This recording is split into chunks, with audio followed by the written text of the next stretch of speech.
Students, good morning. Last लेक्चरला आपण how to decide the optical active molecules. Okay, एखादा molecule optical active आहे की नाही ते कसं आयडेंटिफाय करायचं ते आपण बघितलं. ओके, मग त्यासाठी कंडिशन आपण बघितलं होतं. टेट्राहेड्रल कार्बन पाहिजे, त्यानंतर सेकंड काय पाहिजे होतं, असिमेट्री कार्बन त्याच्यामध्ये पाहिजे होतं.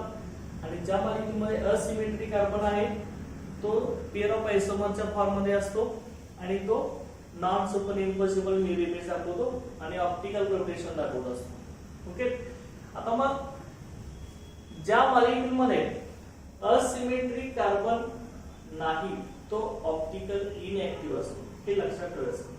ओके, ऑप्टिकल इनएक्टिव्ह असतो असिमेट्री मॉलिक्यूल असेल.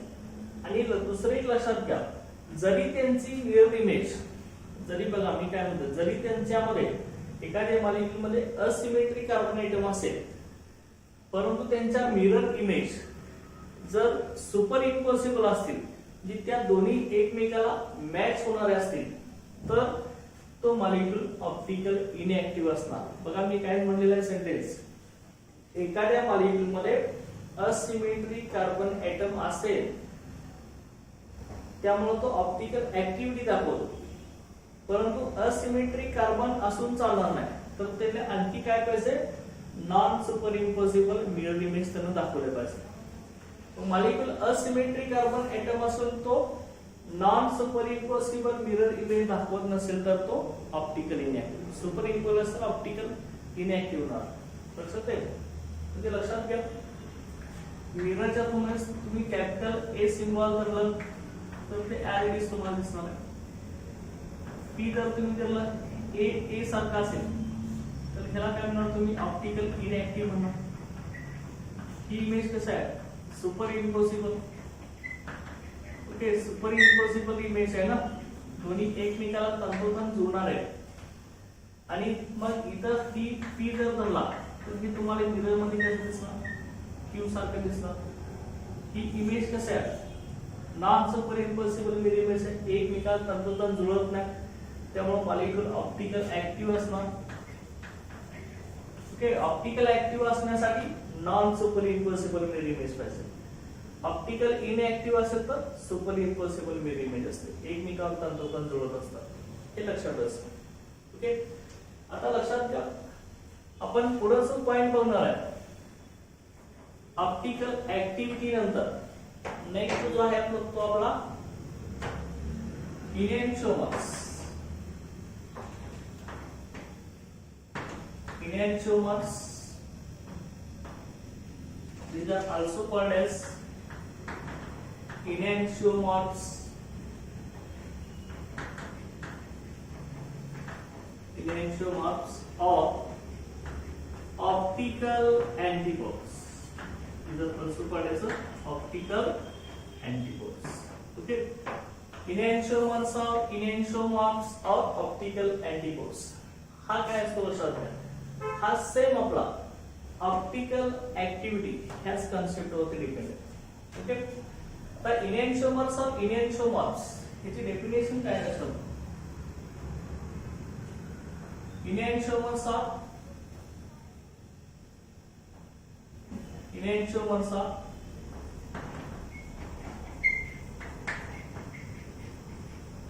non-superimposable mirror image of each other. Enantiomers are non-superimposable mirror image. Enantiomers are non-superimposable mirror image of each other. इनएन्शिओमर हे दोन्ही एकमेकांच्या non super impossible mirror image असतात and each other and rotate the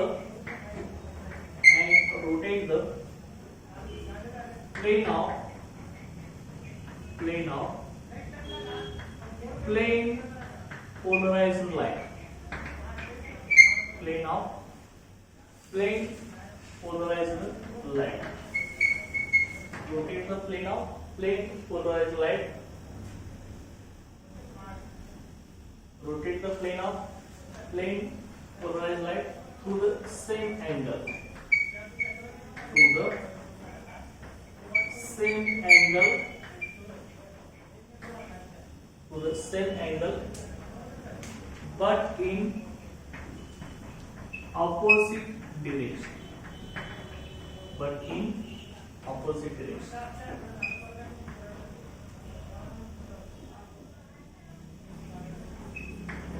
But in opposite direction.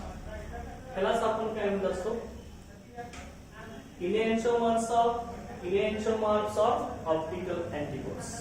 चला आता enantiomers काय सांगितले, enantiomer ही दोन्ही एकमेकाच्या नॉन सुपरइम्पोसिबल मिरर इमेज असतात, त्यांच्या इमेज एकमेकाला तंतोतंत जुळत नाही.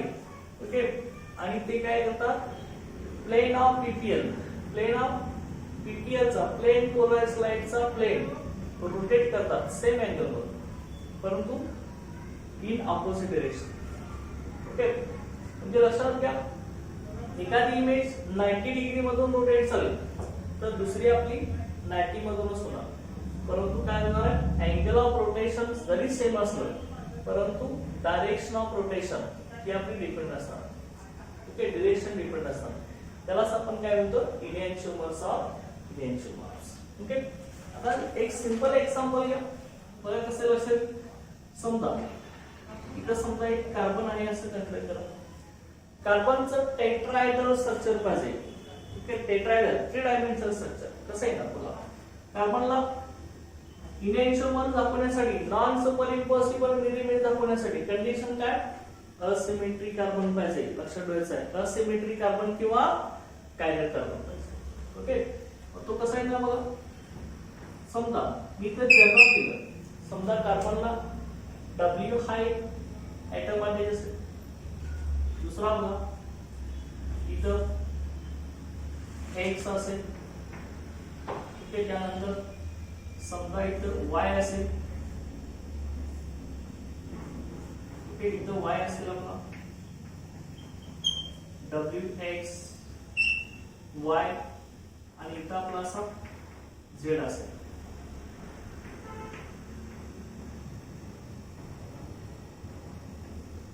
ओके, हा आपला Z असेल, WX Y आणि Z. ओके, असा आपला टेट्राहेड्रल स्ट्रक्चर असेल कार्बनचं. आता हे जे बॉन्ड आपण दाखवले, टेट्राहेड्रल स्ट्रक्चर म्हणजे 3 डायमेन्शनल स्ट्रक्चर. आता ही दोन बॉन्ड काय सांगतात आपले, काय सांगतात, bond on the plane of paper. लक्षात ठेवायचं, दुसरंच नाही, ही बॉन्ड कसे on the plane of paper. हे कसं आहे, हा बेस लाईन काय सांगतो, bonds on the plane of paper, आणि हा डॅश लाईन किंवा डॉट लाईन आपण दाखवलाय, तो बॉन्ड कसा असतो, behind the plane of paper. Okay, हा behind the plane of paper, हा out of plane of paper किंवा above the plane of paper. Okay, आणि आपण ऑब्झर्वेशन इथून करत असतो, ते इथून असं बघत असतो. Okay, above the plane of paper आणि बिलो द प्लेन ऑफ पेपरच्या मध्ये हा बेस लाईन दाखवणारा टुवर्ड्स दी ऑब्झर्वर बॉन्ड असतो, dash line away from the observer. इथून आपण असं ऑब्झर्वेशन करत असतो. लक्षात. ओके, आता मला लक्षात घ्या, हा एक आयसोमर असेल. आता ह्याचा मिरर इमेज बघा, आता मिरर जर आपण इथं धरला असेल तर अशी दिसणार. ओके, ही आपली मिरर आहे. ओके, ही मिरर आपण इथं धरली तर मिरर मध्ये याची इमेज कशी दिसणार बघा. कार्बन सेंटरला ऍज इट इज दिसेल, हा W तुम्हाला ऍज इट इज दिसेल. ओके, हा Z कसा दिसेल बघा.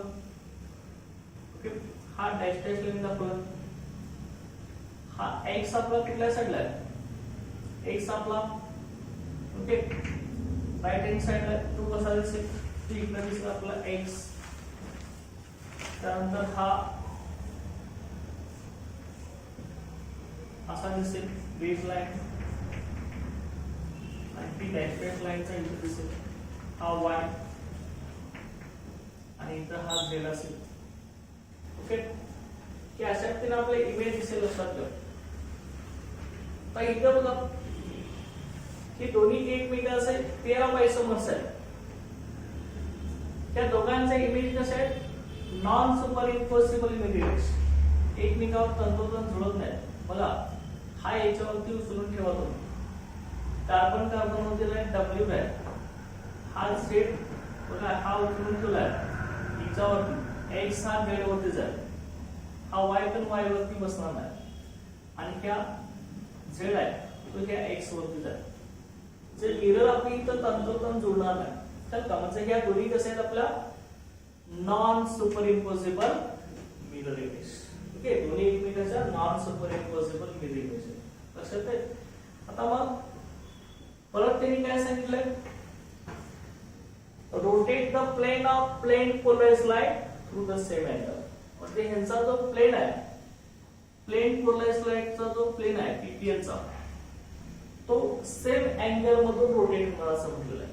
म्हणजे हा जर प्लेन ऑफ पीपीएल ह्या मॉलिक्यूलचा आपण 90 डिग्री ह्या अँगल मधून रोटेट केला तर हा पण 90 डिग्री मधूनच रोटेट होणार. परंतु ओके, रोटेशनची जी डिरेक्शन असणार आहे ती आपली अपोजिट असणार आहे. मिरर मध्ये आपल्याला उलट दिसणार आहे. आपला लेफ्ट हँड वरती आपण केला तर तो कसा दिसत असतो? राईट हँड साइड दिसत असतो, लक्षात घ्या. आणि लेफ्ट हँड साइड आपण जर वरती केला असतं तर तो राईट हँड साइड दिसत असतो.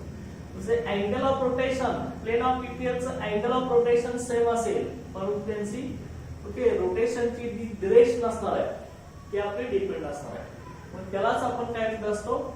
Enantiomers of optical antipodes. लक्षात आहे. बघा काय म्हणले आपण?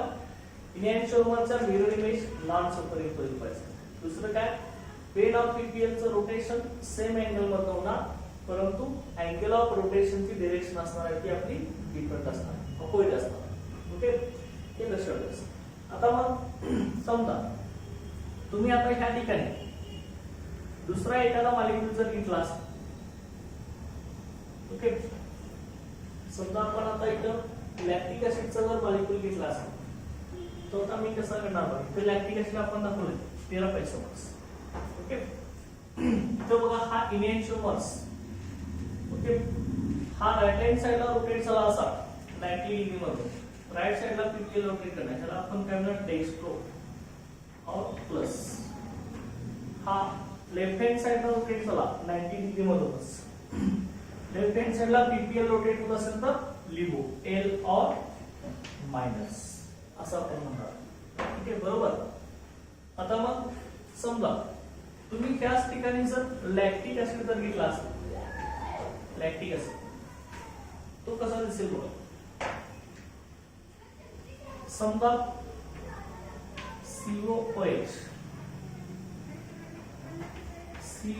COOH, आता हे आपण 3 डायमेन्शन मध्ये मॉलिक्यूल लिहू लॅक्टिक ऍसिड. कसा लिहिणार बघा मी आता त्याच्यामध्ये. इथं समजा मी इथं CH3 घेतला, परत इथं C असेल, इथं समजा OH असेल. ओके, इथं आपला बेस लाईन ने मी दाखवते COOH. ओके, आणि इथं आपलं डॅश लाईन मी H दाखवतो. बरोबर. आपल्या लॅक्टिक ऍसिडचा मॉलिक्यूल 3 डायमेन्शन मध्ये. मिरर मिरर मध्ये कसा दिसणार? हा मिरर मध्ये कसा दिसणार बघा. ओके, कार्बन सेंटरला ऍज इट इज हा CS इकडं OH आला. ओके, इकडं आपला X गेला आणि ही आपली बेस.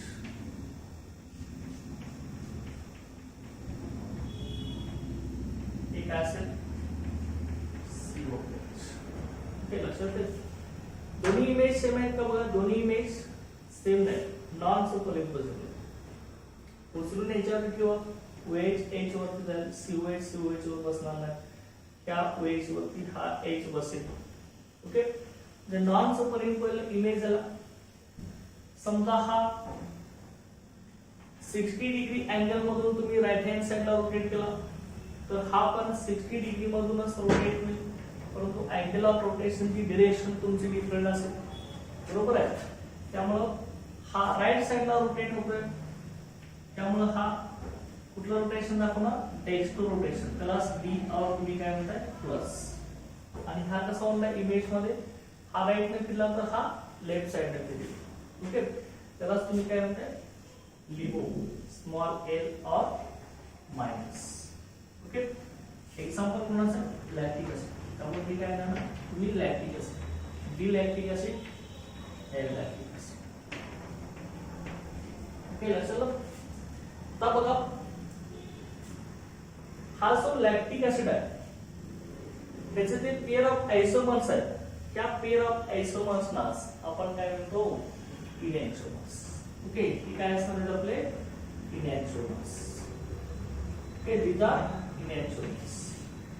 हे दोन्ही एकमेकांचे इनॅन्शिओमर आहेत, डी लॅक्टिक ऍसिड आणि एल लॅक्टिक ऍसिड. ओके, हे पेअर ऑफ आयसोमर्स त्यांना आपण इनॅन्शिओमर असं म्हणतो. लक्षात, त्यात इनॅन्शिओमर्स. ओके, इनॅन्शिओमर्स. ओके, लक्षात ठेवा. आता मग ह्याच्यानंतर हे इनॅन्शिओमर जे आहे, हे इनॅन्शिओमर ह्यांच्या फिजिकल आणि केमिकल प्रॉपर्टी सेम असतात. लक्षात ठेवा, physical property D lactic acid, L lactic acid same physical property. तर काय इनॅन्शिओमर्स, तर मी काय म्हणतो इनॅन्शिओमर्स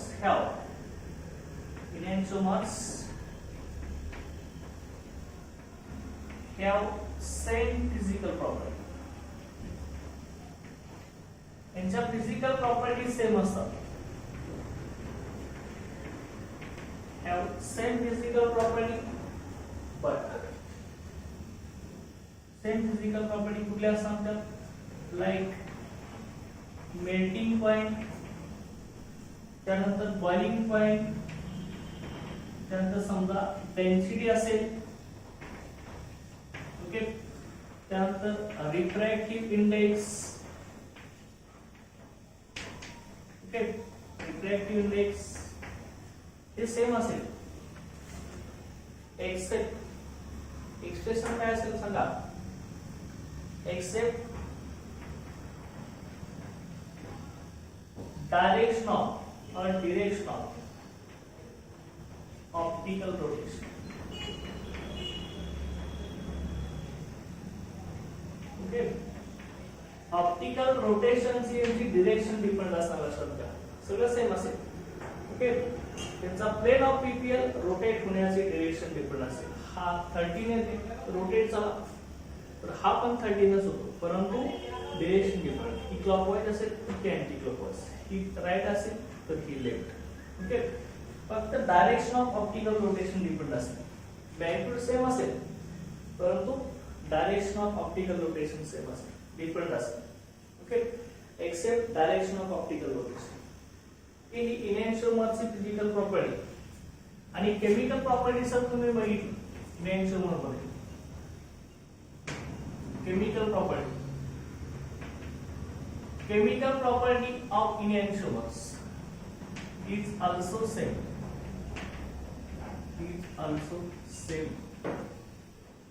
except towards optical active reagents. हे लक्षात ठेवायचं, महत्त्वाचं आहे. मला विचारलं इनॅन्शिओमरच्या केमिकल प्रॉपर्टी सेम असतात, फक्त डिफरन्स काय. ओके, ऑप्टिकल रिएजंटच्या जवळ म्हणजे इनॅन्शिओमरची ऑप्टिकल रिएक्शन बरोबर तुम्ही रिएक्शन केली तर त्यांच्या केमिकल प्रॉपर्टी डिफरंट असतात. लक्षात, ऑप्टिकल रिएक्शन म्हणजे काय, ज्या रिएक्शन मध्ये असिमेट्रिक कार्बन असतात किंवा ते ऑप्टिकल ऍक्टिव्हिटी दाखवत असतात, त्या रिएक्शन बरोबर तुम्ही रिएक्शन जर केली तर इनॅन्शिओमरच्या प्रॉपर्टी आपल्या चेंज होऊ शकतात. चला, तेरा पैसा त्याला तुम्ही काय म्हणताय इनॅन्शिओमर. ओके, लक्षात हे लक्षात ठेवायचं. हा आपला पार्ट कसा होता इनॅन्शिओमरचा होता. लक्षात आहे का सगळ्यांना. तुम्ही आणखी एक्झाम्पल घेऊ शकता, इथं 2-chlorobutyne घेऊ शकता. त्यानंतर दुसरं तुम्ही ह्या ठिकाणी ग्लुकोज घेऊ शकता. की ज्या ज्या मॉलिक्यूल मध्ये असिमेट्रिक कार्बन एटम आहे, कायरल सेंटर आहे, ती मॉलिक्युल्स तुम्ही इनॅन्शिओमर फॉर्म मध्ये दाखवू शकता. लक्षात आलं? त्याला काय म्हणायचं? इनॅन्शिओमर्स ऑफ ऑप्टिकल अँटीबॉडीज. ओके. आता त्यानंतर बघा नेक्स्ट आपण पॉइंट याच्यामध्ये बोलणार आहे इनॅन्शिओमर नंतर रॅसिमिक मिक्सचर ऑफ रॅसिमेट्स. बघा कसं असणार आहे रॅसिमिक मिक्सचर ऑफ रॅसिमेट्स.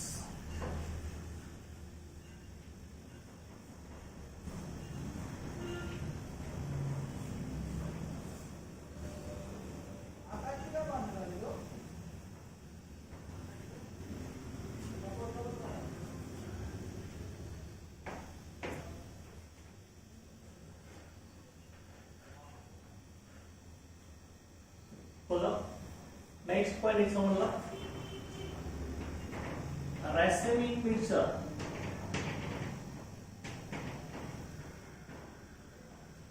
और रॅसिमेट्स.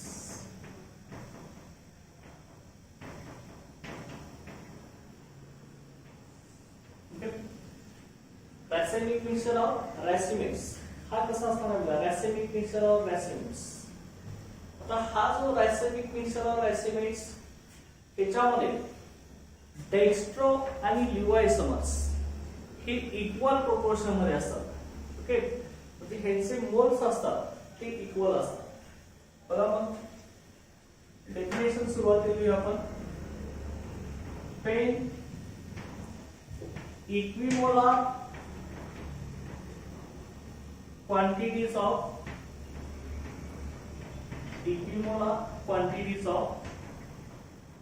dextro त्याला आपण स्मॉल टी म्हणतो. Equimolar quantities of dextro and levo isomers. पेन equimolar quantities of dextro and levo isomers. Equimolar quantities of dextro and lipoisomers are mixed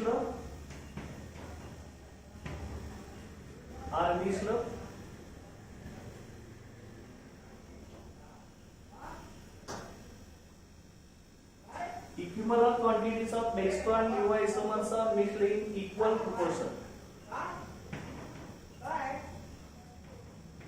In equal proportion,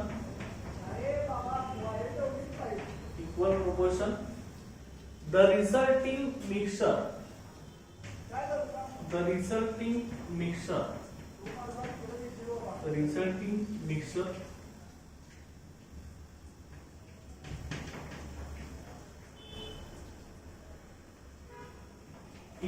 found to be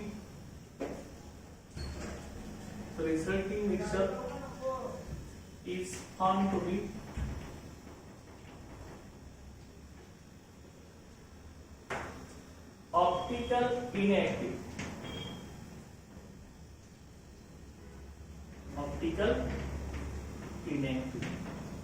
Okay, बघा काय म्हटलं? Equimolar quantities of dextro and lipoisomers are mixed in equal proportion. The resulting mixture is found to be optical inactive. Okay, is found to be optical inactive due to external compensation.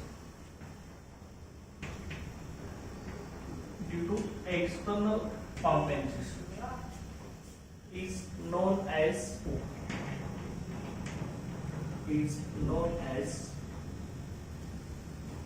a racemic mixture or racemates. Okay, लक्षात जाईल. ज्यावेळी इक्विमोलार quantity मध्ये dextro आणि लिपोआयसोमर आपण mix करणार equal proportion मध्ये, त्यावेळी resulting mixture जे मिळणार ते ऑप्टिकल इनएक्टिव्ह असतं. कशामुळे? Due to external compensation. त्याला आपण रॅसिमिक मिक्सचर ऑफ रॅसिमेट्स असं म्हणतो. ठीक. आता मग हे जे रॅसिमिक मिक्सचर ऑफ रॅसिमेट्स आहे,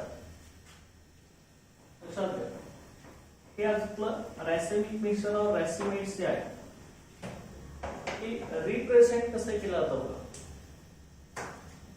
इट इज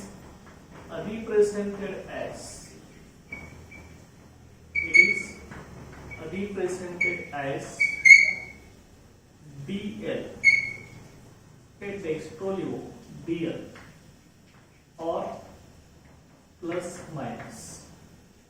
Okay, dextrolivo कसं दाखवतो आपण प्लस मायनस. ओके, आता मग ज्यावेळी लक्षात घ्या तुम्हाला डेक्स्ट्रो इथं आपण लॅक्टिक ऍसिडचं एक्झाम्पल घेतलं आहे. D lactic acid L lactic acid त्यांचे दोघांचे डेक्स्ट्रो आणि लिव्हो आयसोमर्स इक्विमोलार मिक्सर यांचं घेतलं असेल. इक्विमोलार क्वांटिटी मध्ये आपण घेतले. इक्विमोलार क्वांटिटी म्हणजे काय, त्यांचे इक्वल मोल आपण घेतले असतील आणि ते आपण मिक्स केले असतील इक्वल प्रोपोर्शन मध्ये, तर मिळणारं जे मिक्सर आहे ते ऑप्टिकल इनएक्टिव्ह असतं. ओके, ऑप्टिकल इनएक्टिव्ह असतं तर कशामुळे external compensation. Okay, due to external compensation. आता एक्सटर्नल कॉम्पेन्सेशन कसं म्हणायचं,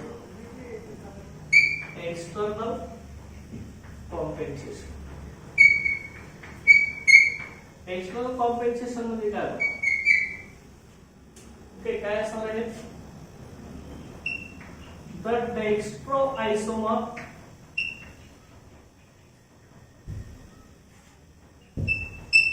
cancel the rotation of the dextroisomer, cancel the rotation of levoisomer, and vice versa,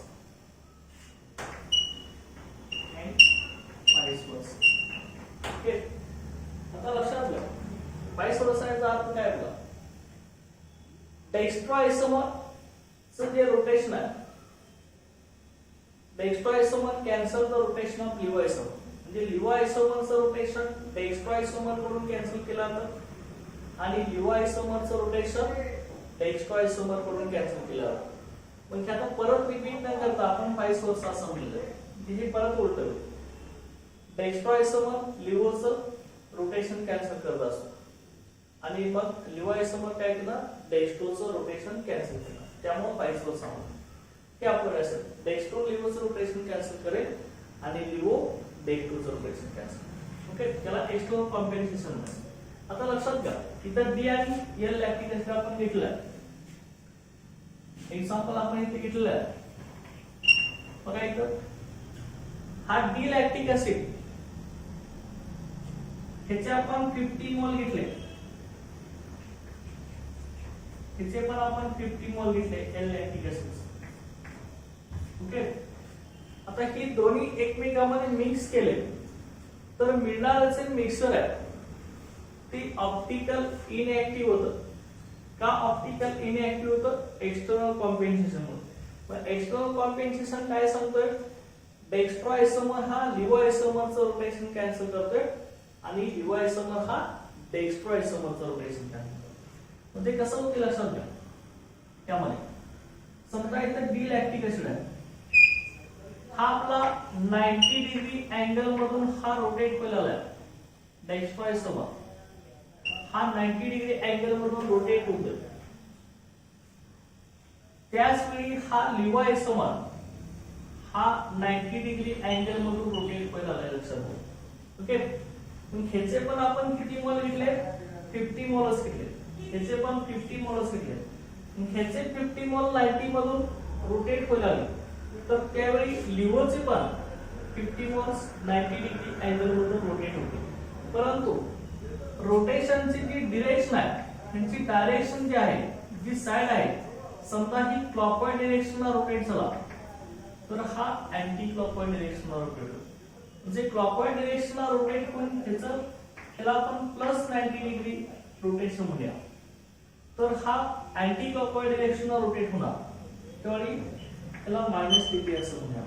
म्हणजे प्लस 90 डिग्री मायनस 90 डिग्री हे दोन्ही आपल्याला कॅन्सल होईल, लक्षात घ्या. ओके, त्यामुळे मिळणारं मिक्सर आपल्याला कसं मिळतं, ऑप्टिकल इनएक्टिव्ह मिळतं. ओके, डेक्स्ट्रो लिव्हो आपण आयडेंटिफाय करू शकत नाही, दोन्ही मिक्सर मिक्स केल्यावरती लक्षात घ्या. एक आयसोमर समजा एक घेतला, एक 90 मधून रोटेट झाला तर दुसरा एल पण 90 मधून रोटेट होणार.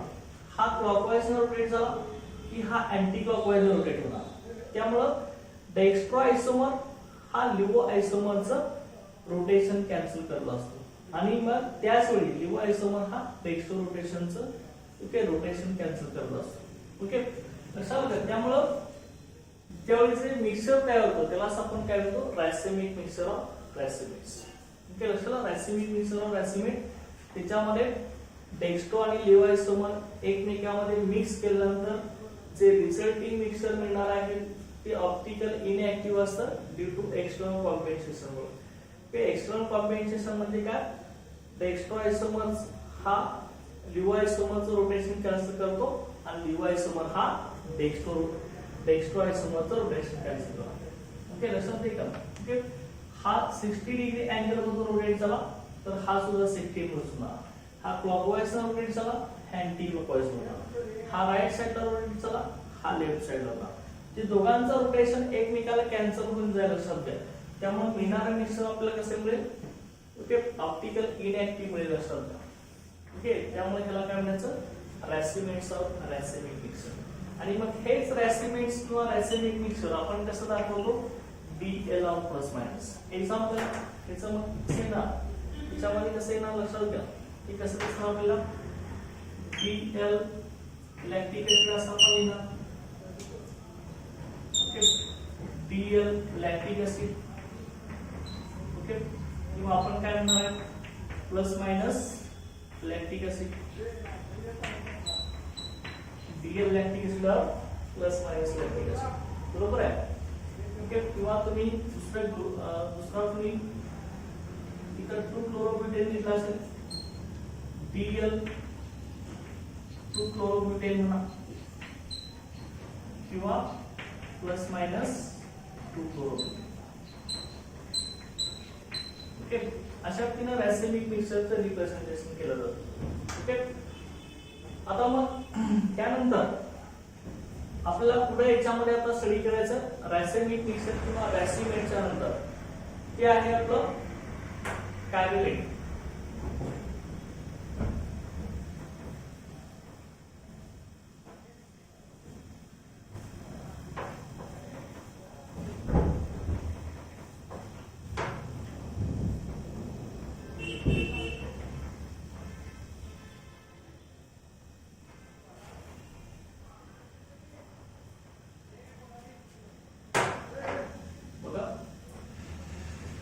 नेक्स्ट पॉइंट याच्यामध्ये रॅसेमिक मिक्सर नंतर कॅरिलेट. ओके, लक्षात कॅरिलेट कैसा होना है इसको,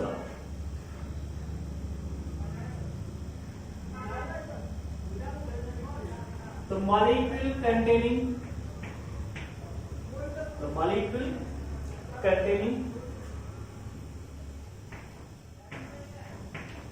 molecule containing asymmetric carbonatum, त्याला तुम्ही काय म्हणताय, chiral carbonate. The molecule containing asymmetric carbonatum would lack the symmetry.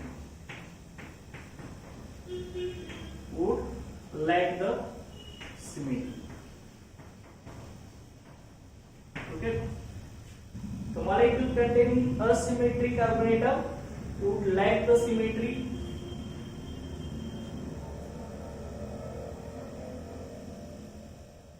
and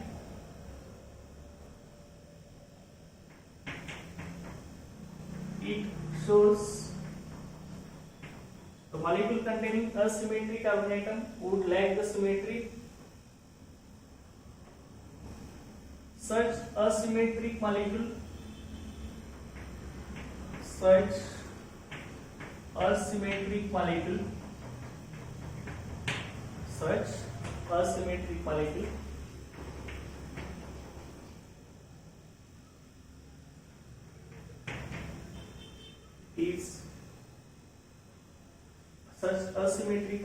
is called optical active. active molecules. Optical active. Okay, बघा सेंटेन्स आपण काय लिहिलंय, ज्या मॉलिक्यूल मध्ये असिमेट्रिक कार्बोनेटम प्रेझेंट आहे तो would lack the symmetry, symmetry lack करतो म्हणजे सिमेट्री अब्सेंट करतो लक्षात घ्या, आणि अशा असिमेट्रिक मॉलिक्यूललाच काय म्हणायचं, ऑप्टिकल ऍक्टिव्ह मॉलिक्यूल्स असं म्हणायचं. ओके, आणि त्यानंतर आणखी एक सेंटेन्स इथं आपण लिहिणार आहे, ते कुठला आहे बघा, any object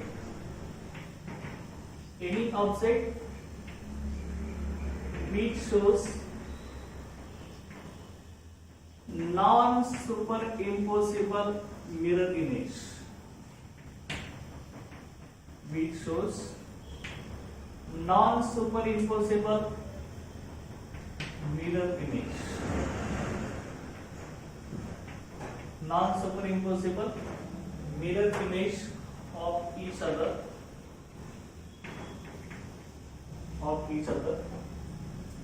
it's said to be chiral. It's said to be chiral. Is said to be chiral, and this property or phenomenon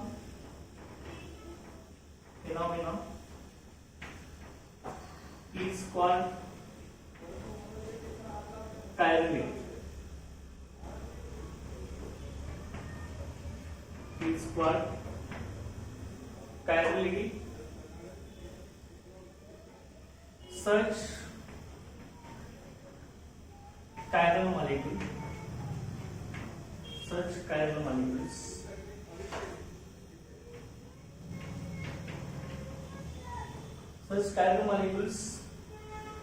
are optically active,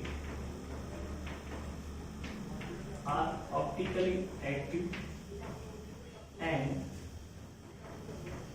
shows optical isomerism.